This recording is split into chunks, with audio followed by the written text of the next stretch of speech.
ناظرین، 7 مئی 2022 کی رات 8 بجے کے قریب چین کے صوبہ جیتیانگ کے پورٹ سٹی جوشن میں اچانک آسمان کا رنگ خون کی طرح سرخ ہو گیا۔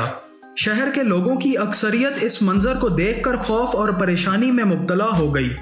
کچھ لوگوں نے فوری طور پر اس خدشے کا اظہار کیا کہ شاید شہر کے گرد و نواح میں بڑے پیمانے پر آگ بھڑک اٹھی ہے جو قابو سے باہر ہو چکی ہے، جبکہ کچھ لوگوں نے یہ سمجھا کہ یہ منظر قیامت کی نشانی ہے اور کسی بھی لمحے یہ دنیا تباہ ہو جائے گی، جبکہ چائنا کی اکثریتی آبادی کا یہ ماننا ہے کہ آسمان کا یوں لال ہو جانا ایک برا شگون ہے اور عنقریب چائنا میں کوئی بڑی تباہی زلزلے یا سیلاب کی صورت میں آنے والی ہے۔ تاہم مقامی میڈیا نے کچھ دیر بعد وضاحت کی کہ آسمان کا رنگ سرخ ہونے کی وجہ کسی قیامت کی نشانی نہیں، بلکہ حقیقت میں اس کی وجہ لائٹ ریفریکشن ہے۔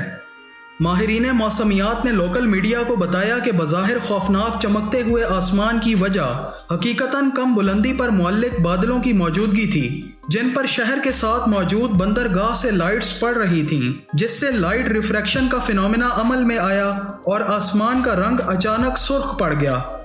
ماہرین موسمیات کی جانب سے اس ایکسپلینیشن کے باوجود بہت سے لوگ اس سے اتفاق نہیں کرتے اور چائنا کے مورخین نے اس منظر کے ظاہر ہونے کے بعد چین، جاپان اور کوریا سے سن 1770 کے چند دستاویزات کا انکشاف کیا، جہاں عینی شاہدین نے ان ممالک میں آسمان کو خوفناک سرخ رنگ میں تبدیل ہونے کی اطلاع دی تھی۔